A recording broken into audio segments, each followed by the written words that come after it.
Good morning, everybody. I'm happy to be here with you at this Evangelization Leadership Summit.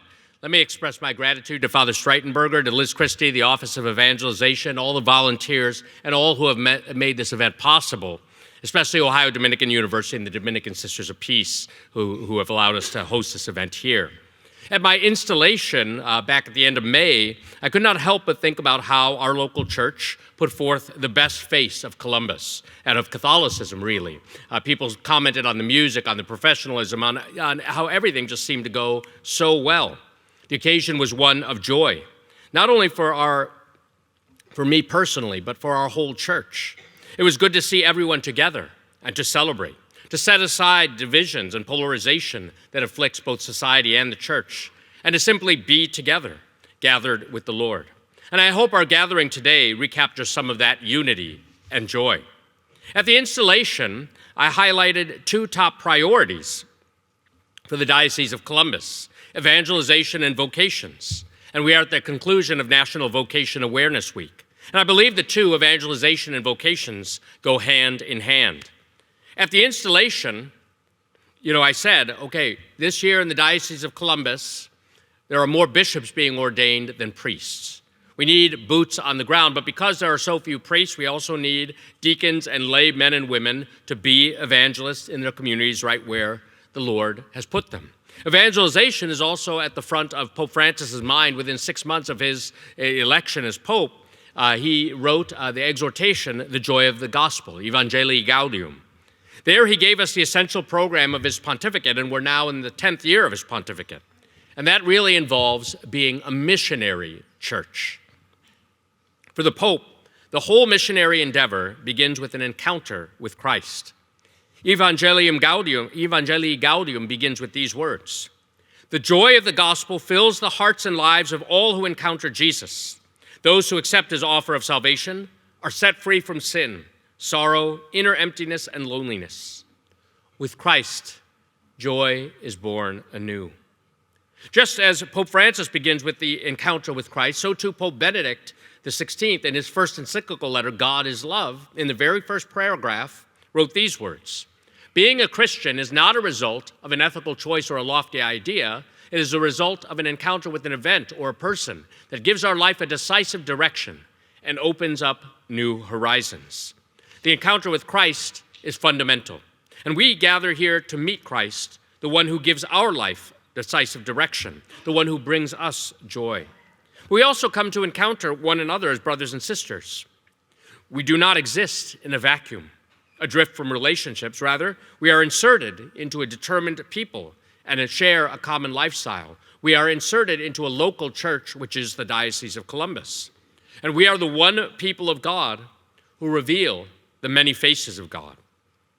Pope Francis, as I said, he has a dream for the church, that the church would be a missionary church.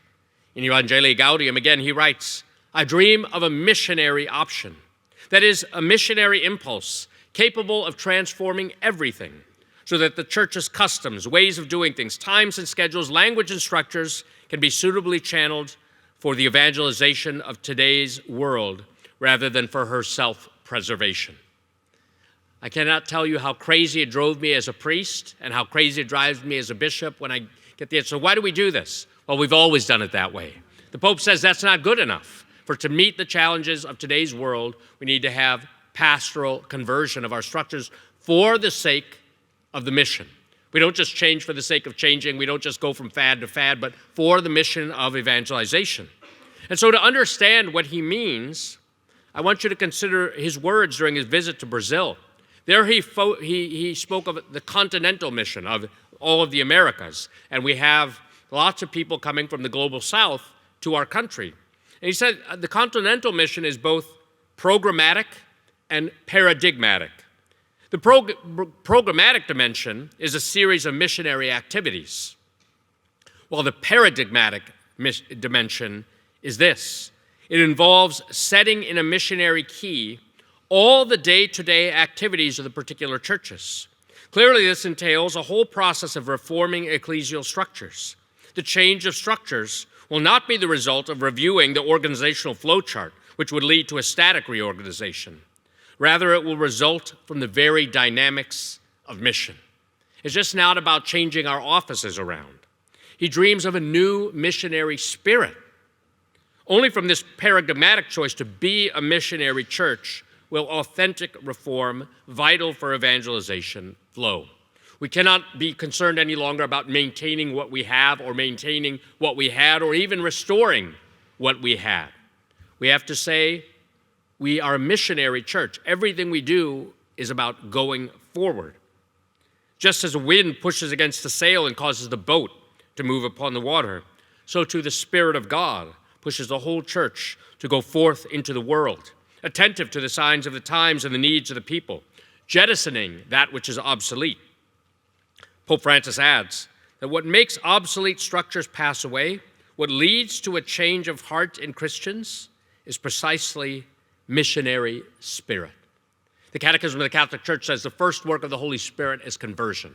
And that means personal conversion, but also communal conversion.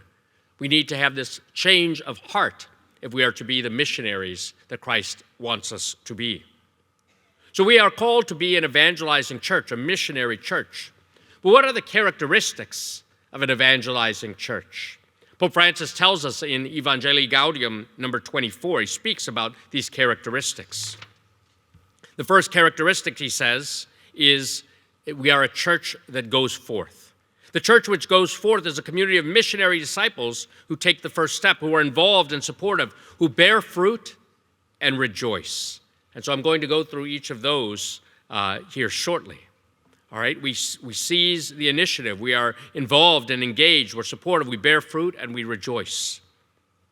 Just before he was elected Pope, in his address to the cardinals at the time of the conclave, he said this: when the church does not go out of herself to evangelize, she becomes self-referential, and then she gets sick. When the church is self-referential, without realizing it, she believes she has her own light. She ceases to be the mysterium lunae and gives rise to the grave evil of spiritual worldliness.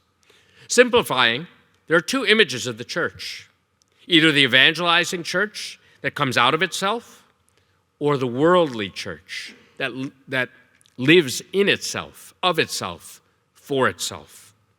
This should illuminate the possible changes and reforms that will have to be made for the salvation of souls. This is why we are missionary, for the salvation of souls. We proclaim not words on a page, but Jesus Christ, who brings salvation. Thus, I want to outline now the characteristics of an evangelizing church, which the Pope himself names in Evangelii Gaudium 24. Characteristics which we do already have here in the Diocese of Columbus, which could be further expanded. First, we are a church that goes forth, which the Holy Father describes this way: instead of just being a church that welcomes and receives by keeping doors open, let us try also to be a church that finds new roads, that is able to step outside itself and go to those who do not attend Mass, to those who have quit or are indifferent. The ones who have quit sometimes do it for reasons that, if properly understood and assessed, can lead to a return. But that takes audacity and courage. In other words, we can't just wait for people to come to us. We have to go out to them, especially those who have fallen away. To go forth to the spiritual and existential peripheries, to use the language of the Pope, demands courageously leaving our comfort zone. Sometimes I see priests only gathering with other priests who are like-minded. Seminarians do the same. Engineers do the same, and an extroverted engineer doesn't look down at his shoes. The introverts do. We have to go forth and talk with people who maybe don't necessarily agree with us, but St. Augustine says we need to teach, to delight, and to persuade, and therefore to bring back. This is true even of our initiative, Real Presence, Real Future, here in the Diocese of Columbus. It's not just about closing and merging parishes, but about evangelizing and going outside our comfort zone and our ordinary way of doing things. We cannot simply maintain what we had or what we have. The numbers just won't hold. The structure simply won't hold. We have 105 parishes in this diocese. We have 90 active priests. Of those 90 active priests, 10 are pastors over age 70. That is beyond retirement age. 0 ordinations this year, 1 ordination next year. Even if we doubled the number of seminarians, it would take a long time to equip them to be priests, and pastors. So something is going to have to change. We have to go forth, and we need your help. Secondly, the second characteristic of an evangelizing community is not just one that goes forth, but it's one that takes the first step, that shows initiative. Pope Francis invites us to be imitators of God by having foresight. As I have used this term before, we have to be spiritual entrepreneurs. An entrepreneur is one who sees the competition. An entrepreneur is one who has vision. An entrepreneur is one who sees that there are competing voices, and he says, wait a minute, this is what we need to do, not just to survive, but to thrive and to grow the business. Well, I want to grow the business of Jesus. And it's not just like Milton Friedman said, the business of business is business. Because what our business offers, is salvation. We have to be imitators of God by seizing the initiative, especially with those who are at the peripheries.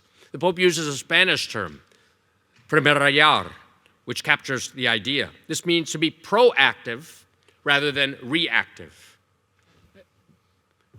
Spiritual entrepreneurs don't just react to what they see. You have to verify what you see. You have to engage reality. But you also have to say, where do we want to be 5 years from now, 10 years from now, 50 years from now?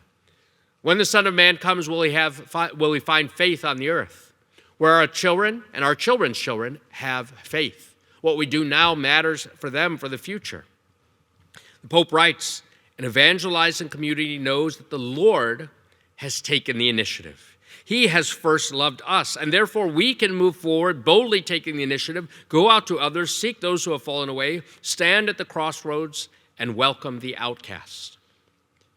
God took the initiative with us. If we think about the other religions of the world, they're always trying to escape this world, escape pain and suffering and so on and so forth through various means. But in the Jewish and Christian dispensation, it is God who takes the initiative, God who reveals himself to the Jewish people and makes them his own, God who reveals himself further through his Son, Jesus Christ, who has saved us. Almighty God came down from heaven and took on flesh as a little child. He took the initiative. A third characteristic of an evangelizing community is that it is involved or engaged with its members. The clear majority of the faithful are lay Catholics who have been made priest, prophet, and king through baptism. They have talents and gifts to offer, both the church and the world. The bishops and priests, we have the task of animating their vocations, including those of permanent deacons who also serve beside the priests in the Lord's vineyard.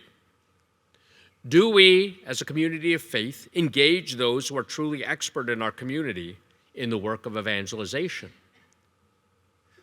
Some people say, well, 20% of the people do 80% of the work. Matthew Kelly will say, well, it's really 7% of the people doing 100% of the work. And even the people who are doing the work, people like you who are at this conference, right, you do great work.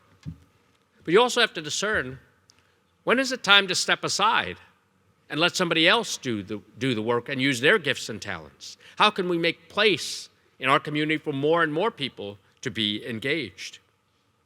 Do we engage others? The Holy Father sometimes, though, uses the word balkanuyar, to describe people who don't get involved or engaged. This is a term to describe the little old ladies in Argentina who stand on the balcony and look out at what everybody else is doing. And they see everybody else's problems and they identify them, and then they gossip one to another, and the word spreads about everything that is wrong. We know this type. But he says, we know this type in the church, right? We know this type in politics, the backbenchers, right? But he says, that type of person doesn't lift a finger to offer a solution. This is the difference.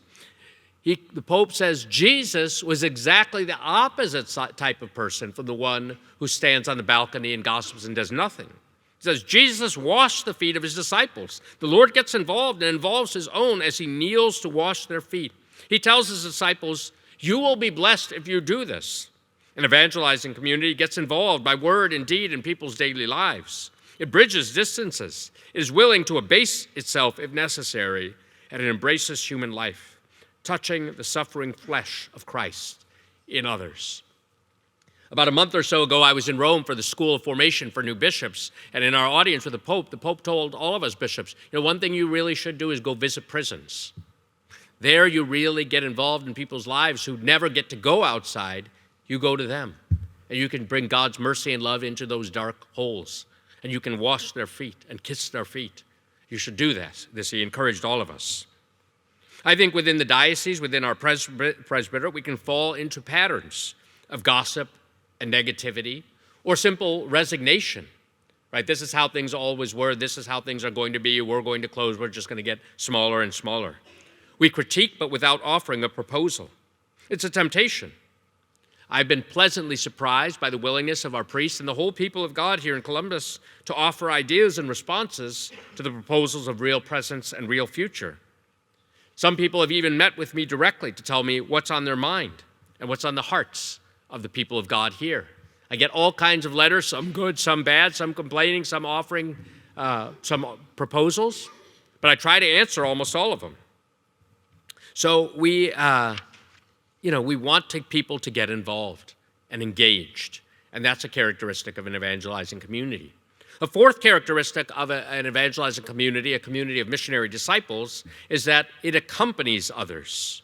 Speaking in Assisi, Pope Francis said, "I repeat it often, walking with our people, sometimes in front, sometimes in the middle, and sometimes behind. Sometimes in front in order to guide the community, in the middle in order to encourage and support, and at the back in order to keep it united, and so that no one lags too far behind, to keep them united." A great principle that is being lost in the church is that we are one Holy Catholic and Apostolic Church. Unity was critical to the early Christians, and even today we are celebrating the feast of St. Josaphat, who worked and spent his whole life and shed his blood for unity. But this accompaniment entails guiding, encouraging, supporting, and uniting. And I'll talk a little bit more about accompaniment later. But we journey with our people in the Diocese of Columbus, even if the future is not always certain.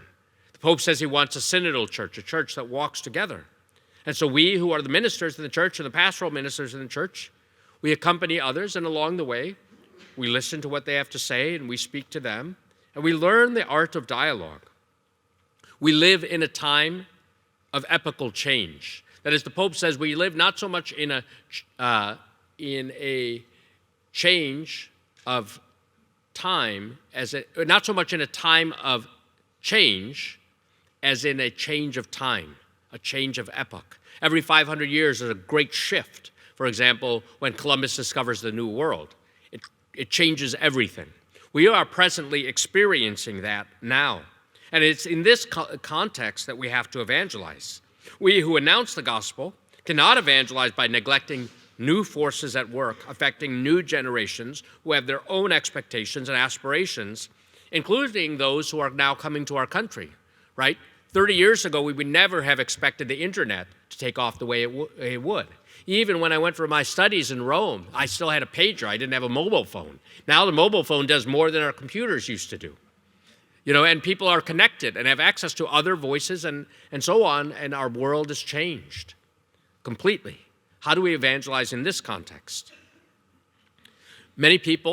Change is difficult for people, and many people are frightened of change, and they're frightened of strangers and new people. And there are more than 1 million people who are going to come to the Diocese of Columbus in the next 10 years. Are we going to be prepared to propose the gospel to them? Are we going to see them as a threat, or are we going to see them as a brother or sister? Are we going to see them as a threat and a friend and a co-worker for the truth, or as a competitor? We will ask, what will this new person mean for me, for my future, for my existence? What will they mean for my parish and for the way we do things here? Certainly, I think bishops, priests, we're the same way. We still ask those same questions. But we should begin to see them as part of our corporate body, the church, rather than as competitors. In the face of this existential fear, one approach would simply be to build a wall around ourselves to protect what we have. But this would never banish the interior fear or anxiety that we might have. This wouldn't help us to live in a new way or help them or us experience the joy that comes from the freedom offered by Christ or the gospel. But the alternative to building walls around ourselves is dialogue. And at the heart of dialogue is the communication of one's own personal life and one's experience, I would say, of faith to others. It is a sharing of the existence of others in one's own existence. I want you to be part of my life, and I want to be part of your life. And part of my life is this relationship I have with Jesus, and part of my life is the experience of love I have in this community. Please come and see what this is all about. I want you to know the joy that I know of being loved by the Lord Jesus. It's about sharing, a mutual sharing that deals with how to live in harmony, while at the same time, not simply accepting everything, but offering what is best of our tradition, offering what is best of the gospel that can purify and ennoble ideas from other cultures and traditions. So I'm hopeful that our gathering today will allow us to share something of ourselves with one another, share some strategies for evangelization, and how we might do that in a secularized world, in a post-Christian, postmodern sort of context. How can we dialogue and engage? How can we do a little bit of apologetics? But more than apologetics, even for faith, how can we share the joy of the gospel with others? A fifth characteristic of an evangelizing community is that it is fruitful. In paragraph 24 of Evangelii Gaudium, the Holy Father refers to the parable of the weeds and the wheat. He said, an evangelizing community is always concerned with fruit because the Lord wants her to be fruitful. It cares for the grain and does not grow impatient with weeds. The sower, when he sees weeds sprouting among the grain, he does not grumble or overreact. He or she finds a way to let the word take flesh in a particular situation and bear fruits of new life, however imperfect or incomplete they may be, they may appear. So the Greek word zizania is used to describe the wheats, and it really means ryegrass, which is indistinguishable from wheat until the very last moment. In the parable, they ask, well, Master, should we pull the weeds out? And the Lord says, no, let it wait for a while. Give it some time. Be patient with others. And then we'll discern. Then we'll maybe have to uproot. But be patient. Because the important thing is you might pull up the weeds along with the wheat. And we want to bear fruit. We want to have a rich harvest. Jesus cautions his disciples of the need to be patient and to discern because things are not always initially clear. And while farmers discern between weeds and wheat, the church embraces people who have the possibility of responding to the divine initiative and who by grace can be transformed from sinner to saint, from weeds to wheat. Following Jesus' example, we try to be patient. Patience is the art of accompaniment and discernment, which allows the whole church to move forward. Pope Francis sees patience, actually, as a mark of holiness. He says, I see holiness in the patience of the people of God. I often associate sanctity with patience, not only as hypomene, with taking charge of events and circumstances of life, but also as a constancy in going forward day by day. This is the sanctity of the militant church, also mentioned by St. Ignatius. Or another saint once said, patience is that which one is willing to suffer out of love for another. I think, when I used to hear confessions all the time, I thought, if I got a nickel for every time a spouse or a parent confessed impatience, I would be a millionaire many times over. But what are you willing to suffer out of love for another? Think about how Jesus patiently endured his sufferings so that the church might bear fruit. The final characteristic of an evangelizing community is joy. This type of a community celebrates small victories in the work of evangelization. Joy is the greatest experience of the church that goes forth. The Eucharist is the source and summit of all life in the church. And the Eucharist is the sacrament which nourishes Christian joy. It is the strongest sacramental sign of the paschal lordship of Christ, recalling his victory over sin and death. In the Eucharist, Christ is among us. The joy that he has won is preserved and shared. Eucharistic joy is not incomplete or fading like the pleasures of this world. It is a lasting joy. It is the consolation of which St. Ignatius of Loyola speaks. And joy is the fruit of the Holy Spirit, whom Jesus breathed on his apostles at Easter. And the scriptures recounted that the disciples rejoiced to see the Lord. The church celebrates the Eucharist with the spousal joy of one promised to Christ. It is a foretaste of the eschatological banquet in which those invited will share in the heavenly banquet of the kingdom in its fullness. Blessed are those called to the supper of the Lamb. Through the Mass, The church brings the world joy. Thus the Holy Father writes, evangelization with joy becomes beauty in the liturgy. The church evangelizes and is herself evangelized through the beauty of the liturgy, which is both a celebration of the task of evangelization and the source of her renewed self-giving. And this is why we began this day with the Mass. I think we need to examine whether our local church and parishes demonstrate the joy which flows from the Eucharist. When you leave Mass, are you filled with joy? Are you angry? I think it's an honest question. Do you have that degree of joy? One woman, she once complained to me after Mass, well, Father, I didn't hear the praise and worship songs that we usually hear at our 10:15 Mass. And I said, well, that's because the music group couldn't make it this week, and our organist, she got sick, but the young woman who sang at the Mass, she volunteered to play 2 Masses today and got her little daughter to sing. She said, but I didn't have my songs. I didn't have my songs. There was nothing joyful about the Mass. And I said, well, we had a baptism at Mass too. We have a new child of God, and I think her 7 brothers and sisters and her parents are also filled with joy. And by the way, you did receive Jesus, and you heard his saving word. We can focus only on what we are deprived of and be victims and angry.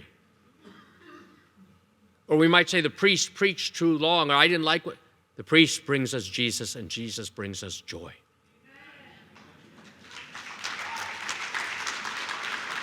People ask me, why do I smile all the time? It's because of the joy of receiving Jesus, seeing upon the altar, and knowing that he sees me and he loves me.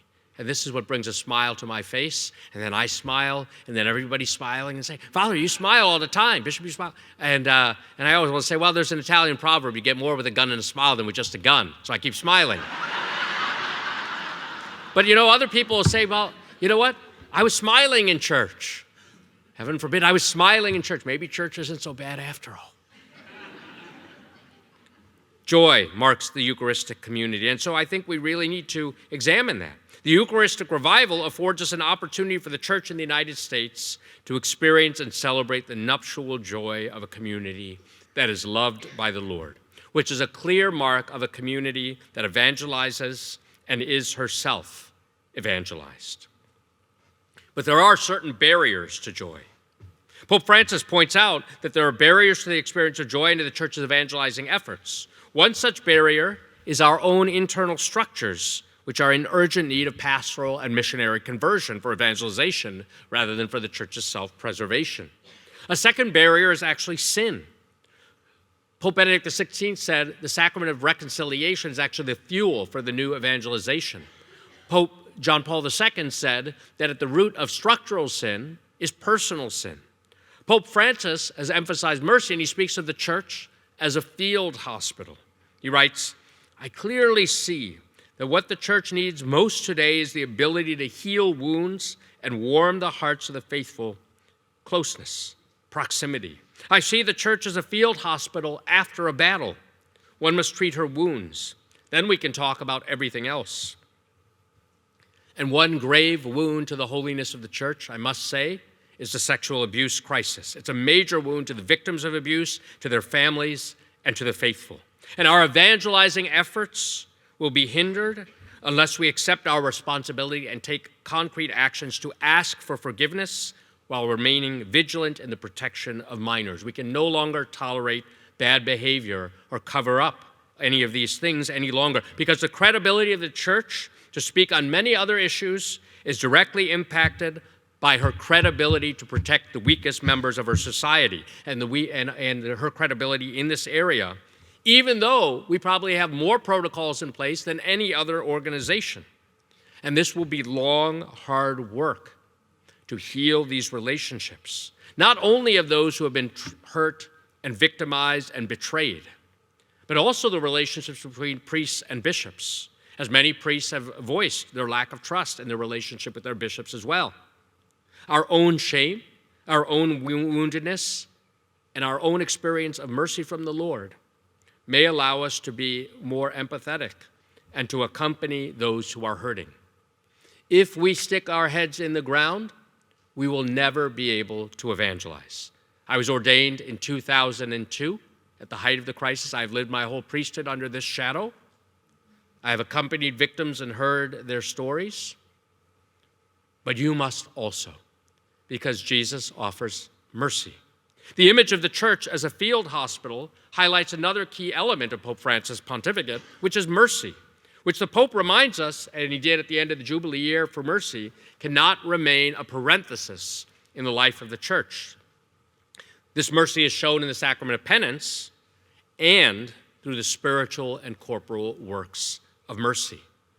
Catholic social doctrine, in particular our outreach to the poor, the marginalized, the migrant, as well as our educational endeavors here in this diocese, especially for non-Catholics or those who live in impoverished areas, helps show forth the merciful and maternal face of the church.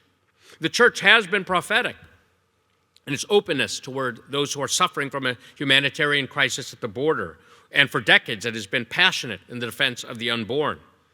Now, following the Dobbs decision, the Walking with Moms in Need initiative takes on a new importance in showing forth the maternal tenderness of the church for all her children, demonstrating that the priority is mercy rather than harshness or judgment. The Holy Father wants a missionary church, but it's not just the priests and religious who are missionaries. Father Patrick is an apostle of Jesus. He is far from his home country. He is a missionary in missionary territory, which is the United States. But the Holy Father wants a missionary church in which everyone is an evangelist, everyone. And therefore, this demands co-responsibility for the church. For example, the Pope, he says, I want a poor church for the poor. Yet he reminds us that the poor are not to be instrumentalized as an object of the church's charity. Rather, they should be equipped through more just economic structures to be protagonists in their own future. Once when I was a seminary academic dean on the seminary formation team, we had one of our seminarians come in to see us for his end of the year evaluation, and he was going to the Peter Claver School for Boys. It was a Latin school in the inner city Cincinnati, all black students. And he went down there for his pastoral works, and he was saying, I did this for them, I did this for them, I did this for them. I said, well, what did you learn from them? Nothing. He said nothing. I didn't learn anything from him. Was I supposed to? But this is the point. We can help the poor all we want, but what are we learning from them? How are they evangelizing us? And the same could be said about the sick. We evangelize them, but I've visited many sick people and I see their great faith, especially as they confront eternity. How are we not just evangelizing them, but being evangelized? Everybody plays a role, no matter how strong or weak. Beyond the poor, evangelization applies to the other members of the people of God, whom the clergy, ourselves included, assist in growing to maturity and accepting co-responsibility for the mission of the church. That's why you're here. That's why I'm here, to help others accept responsibility for our church. The co-responsibility for the church can be a renewed way of being the church. Sometimes you say, well, the priests and nuns don't have to do everything. It's true, but it's also necessary. Listen to the words of Pope Benedict XVI. It is necessary to improve pastoral structures in such a way that the co-responsibility of all the members of the people of God in their entirety is gradually promoted with respect for vocations and for the respective roles of the consecrated and lay people. This demands a change in mindset, particularly concerning lay people. They must no longer be viewed as collaborators of the clergy, but truly be recognized as co-responsible for the church's being and action, thereby fostering the consolidation of a mature and committed laity. This isn't Pope Francis, it's Pope Benedict saying this. You're not merely collaborators, but true protagonists in the future of the church, in the way the church exists. Mature and committed. These are the key words here. It's notable that the three of Pope Francis' major documents, Evangelii Gaudium, Laudato Si, and Amoris Laetitia, conclude all on a spiritual note. The exhortation, Gaudete et exultate, meditated on the universal call to holiness. Even his latest letter on the liturgy, Desideravi, try saying that 3 times real fast, called for a great liturgical formation of both clergy and the laity.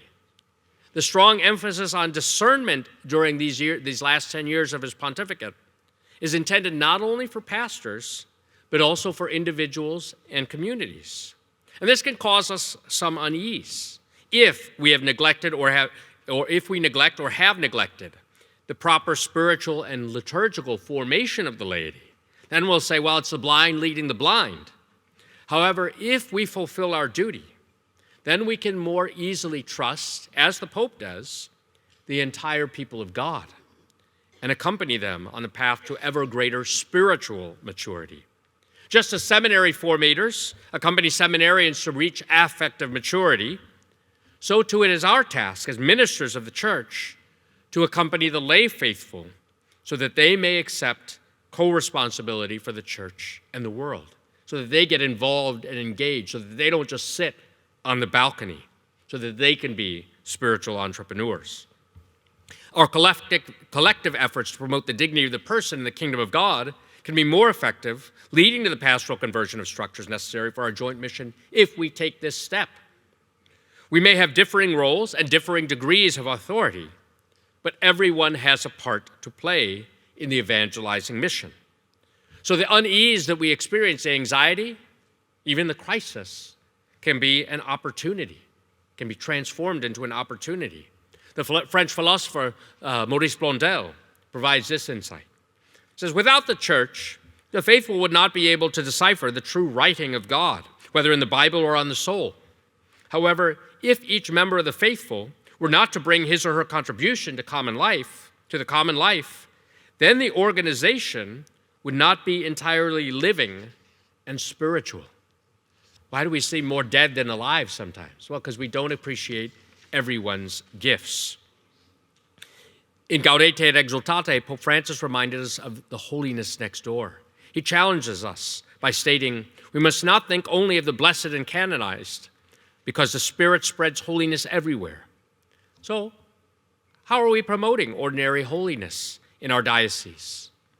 Are there sufficient spiritual directors and guides for priests and laity? Do we have moments of prayer and adoration? Are our churches even unlocked? Have we fostered the devotional life? What contribution might the lay ecclesial movements, Communion and Liberation, the Neo-Catechumenal Way, the Catholic Charismatic Movement, make to the growth in holiness of the rank and file parishioners? The Holy Father invites us as pastoral ministers to accompany others in their spiritual journey and in their human journey. St. Thomas Aquinas, the Sisters could tell us, says that grace builds upon nature and perfects it.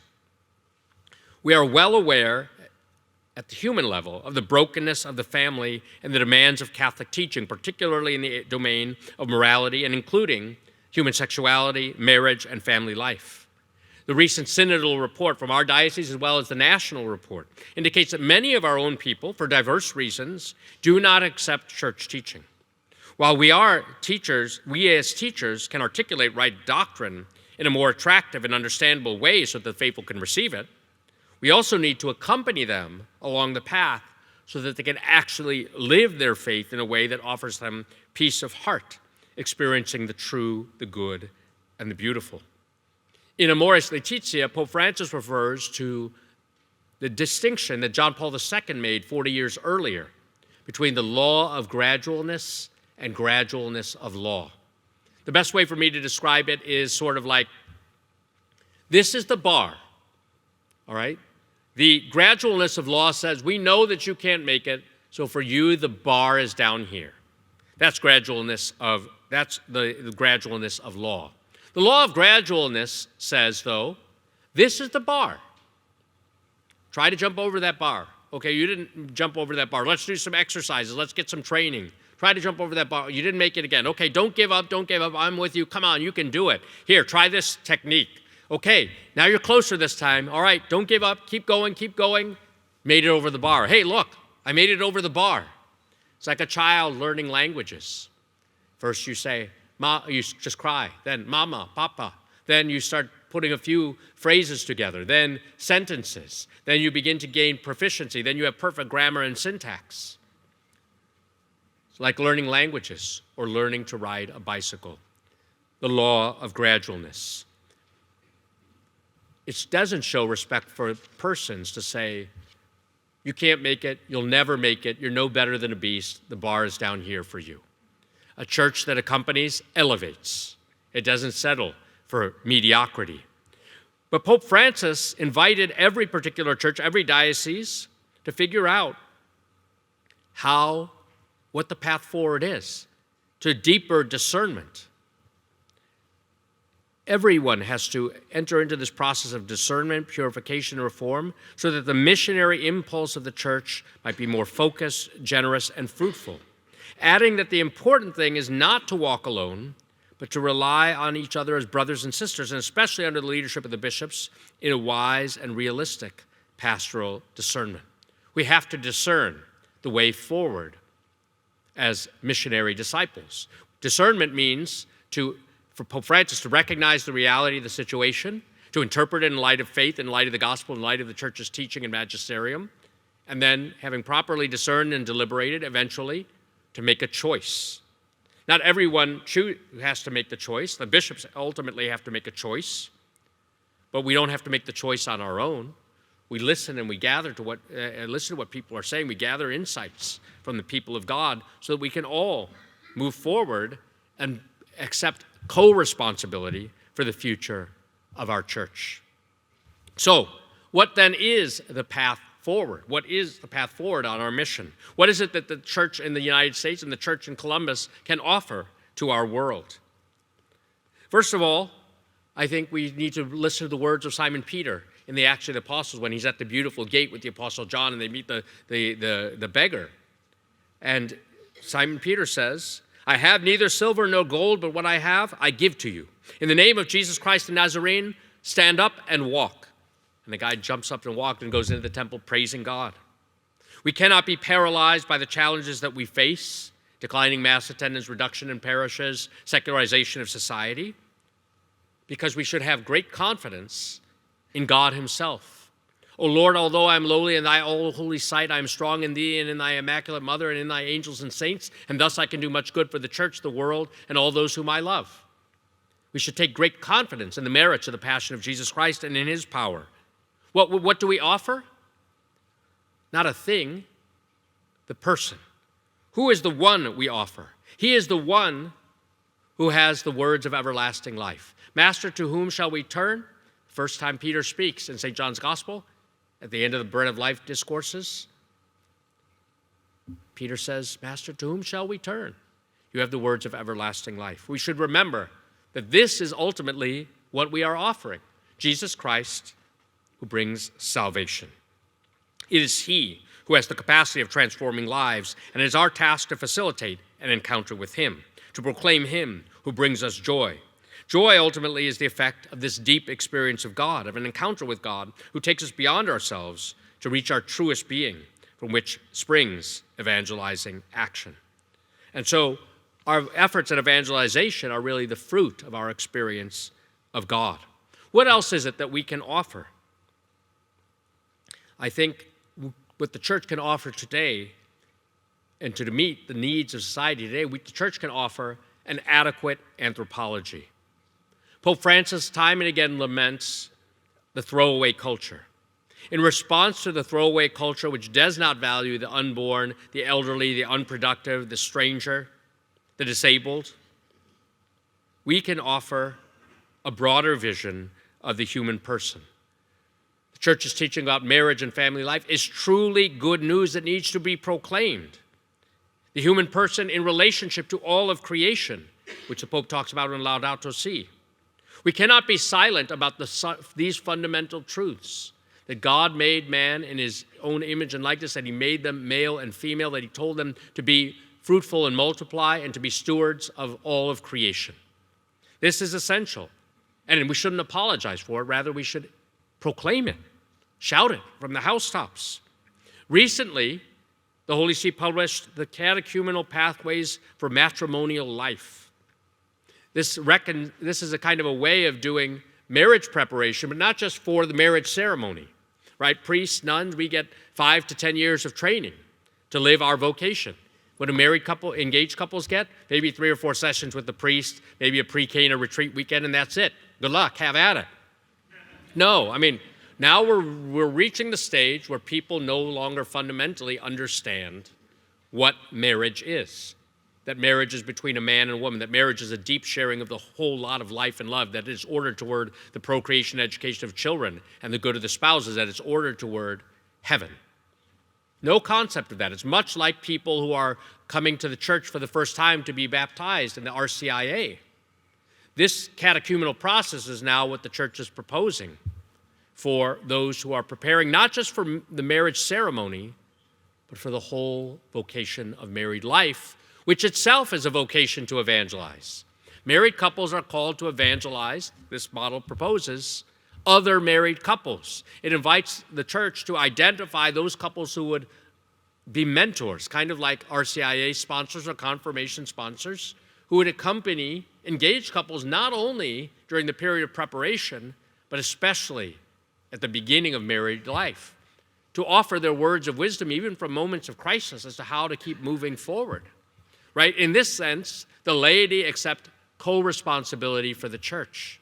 The way you live your marriage can help evangelize other couples around you, and the church is calling on you for this. And this is also why family-based catechesis is so fundamental for the church today. Because again, parents are the primary educators of their children. They have to witness to their children the importance of the reality of faith in their lives. The church isn't just something that we do for a few moments on Sunday, but it's a whole way of life, right? And so this requires collective effort. We can't just say, I'm dumping my child off at the school, I'm dumping my child off at the church for Catholic education or for PSR.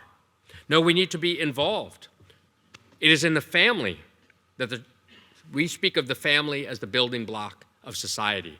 And we speak of the family as the church, as the domestic church. But if there were no families, the church would simply disappear. It is families who ensure the most stable and reliable presence in parishes. It is they who participate more regularly in the sacraments. It is they who are most generous in giving their support, including financially, to parish activities. Families supply us with catechists. It is in the family that priestly and religious vocations are born. It is in the family that volunteers for charity and charitable services and outreach are carried out by the church. And the same could be said in the social sphere. Without strong families present in the area, the number of lonely people increases, and with it the spread of depression and various forms of mental distress. The elderly end up being neglected with serious repercussions, among other things, on the cost of public assistance.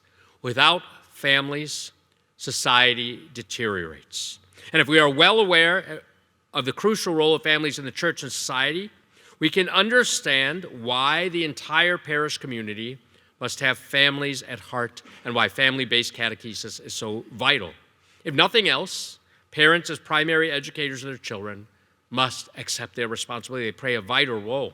Everyone in the church is called to help young people form new families and to be inspired by young people who form new families, that is, who show courage in saying yes to their vocations. We need to support and encourage those families which are established and to accompany them through the different stages of their lives. That's something that the church can offer, an adequate anthropology and support of the family. A third thing that I would say that the church can offer is its care for creation. In Laudato Si, at its core, there's a common theme in seeing creation as a gift for all, demanding a united effort in the care of our common home, rather than simply using and abusing the world and its resources. This conspicuous consumption, often accompanied by radical individualism, degenerates into the dehumanization of the person.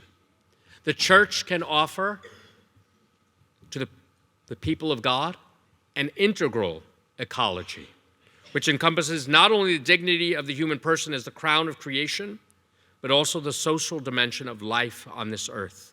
This social dimension, concern for our brothers and sisters, is ultimately a very Catholic dimension, which awakens the conscience to the needs and the plight of many of our brothers and sisters, and can be an effective instrument for overcoming selfishness that leads to unjust exclusion in society. The church then offers Jesus Christ.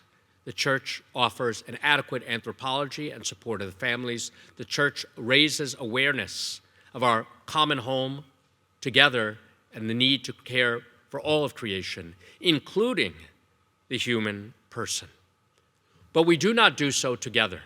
So sometimes we can think of creation or the world as a sphere, right? St. Thomas Aquinas says the sphere is the perfect shape. He follows Aristotle in this regard. And as I am a bishop, I put on a lot of weight. I keep eating and eating and eating. And as I get bigger and bigger, I keep saying, I'm approaching perfection. But Pope Francis doesn't use this. You know, people say the sphere is the perfect shape because every point from the center is equidistant. But he uses the example of a polyhedron. So I don't know if any of you are Dungeons and Dragons geeks or anything like that, but they have 32-sided die in Dungeons and Dragons, you know. And so that's like a polyhedron, a shape where it has multiple sides and faces to it. And he says this represents the diversity of our communities, and the different sides and faces of the die border on one another. So there's an opportunity for a great cultural and religious exchange, a great exchange of experiences that can help build bridges and build community rather than divide. Without imposing homogeneity, the church in the United States and our church in Columbus, which is very diverse, can integrate the gifts of the people of God through dialogue and by being patient, living sometimes in a creative tension. It's tempting to always think of ourselves as a church in crisis, and what are we going to do to overcome the crisis, and what are going to be our new pastoral strategies.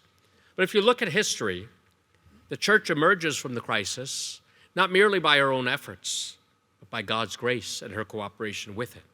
Each crisis affords the opportunity to discern the presence of the Lord and to refocus on the mission and where we are going together. It is my sincere hope that through this Evangelization Leadership Summit, we may have a clearer picture not only of where we would like to go, but where the Lord is leading us. All right, thank you.